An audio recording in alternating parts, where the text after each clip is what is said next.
This blind man who was healed is remembered.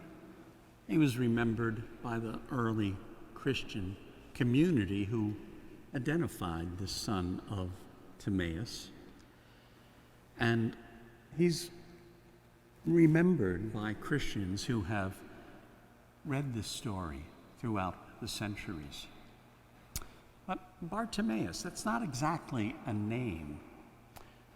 Son of Timaeus, we don't know his given name.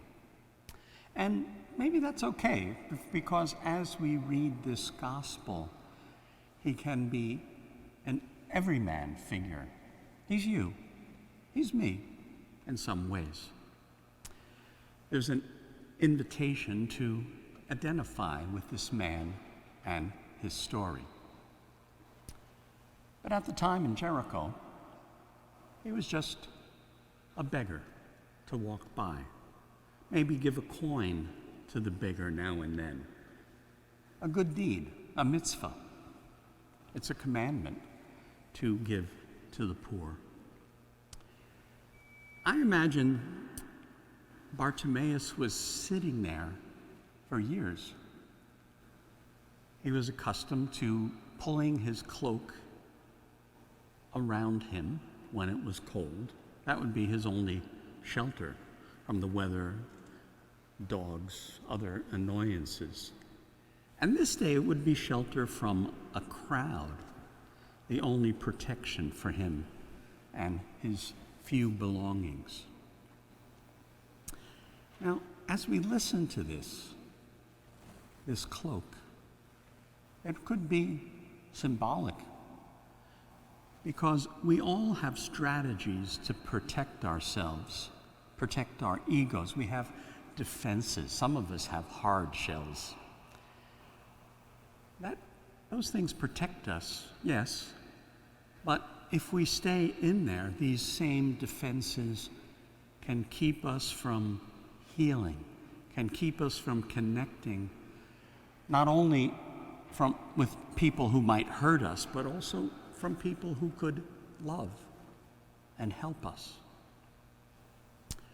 So this blind man has his spot by the road, puts out his hand now and then to receive a coin or a piece of bread. One day there's a commotion. It gets louder. Bartimaeus, I imagine, pulls his cloak tight around him.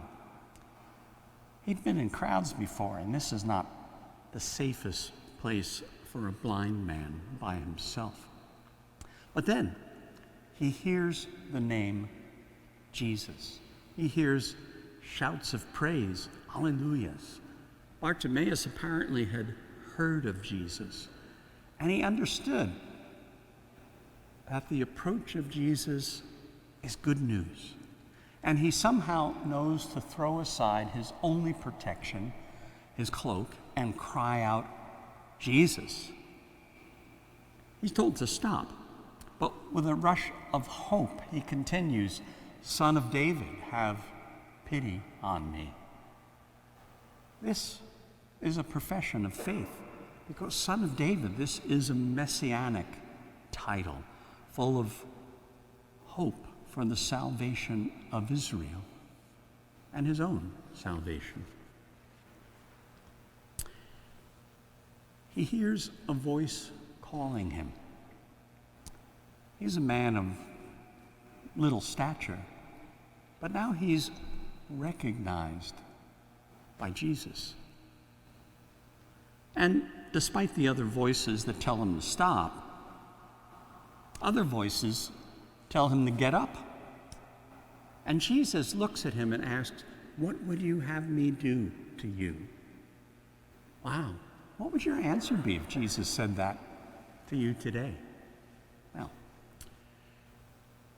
Bartimaeus knows, Master, I want to see. Be on your way. Your faith has healed you. What is his faith? Well, he's a son of Abraham, a child of Israel. He has that connection to God. But right here in this moment, his faith is sparked by his connection to Jesus. He feels the power and presence of God. His faith is stirred up. So he no longer has to be content sitting by the roadside. He gets up and asks for what he needs. Now, this miracle is the last one related in the Gospel of Mark. And there's some things that are different about it. After other healings, people go home to family, to their fields, to their daily tasks, boats, money, taking up lives that had been interrupted by their illnesses. But Bartimaeus is different. He apparently never even looked back to get his cloak. He no longer needs that as a refuge. But there's more. There's more here, because Bartimaeus not only regains his sight physically, he has a new vision spiritually. He starts to follow Jesus from that day on. Where's Jesus going? Up to Jerusalem. Somehow, he knows that his way is Jesus' way. Jesus, who himself is the way, the truth, the life. His faith, Jesus has healed him, and his witness, I would think, is going to lead others to faith and healing. He was following Jesus to be part of the things that Jesus did and more. It's only 15 miles from Jericho up to Jerusalem, but what a journey that week. Jesus is entering Jerusalem after this.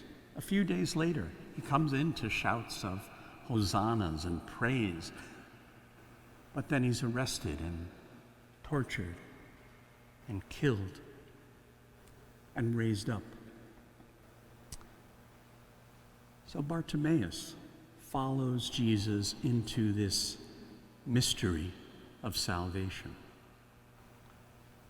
Now, the story invites us to reflect. You could pick up different things in the text. What might be my blindness? What kind of spiritual sight can I ask for? What's the cloak that I take shelter in but ends up isolating me? Bartimaeus. All of us at some time in our lives seem to be nameless. That guy, or what's his name's son. At different times in our life, we seem to be blind in some way. In the shadow of that cloak we throw around ourselves to hide. Hide from what? Often we don't exactly know. Anyway, the story challenges, as Jesus always does, leading us deeper. It asks, am I ready to break out of that hard shell? Am I ready to open my eyes to Jesus' light and follow to Jerusalem, to walk with Jesus to his cross and resurrection?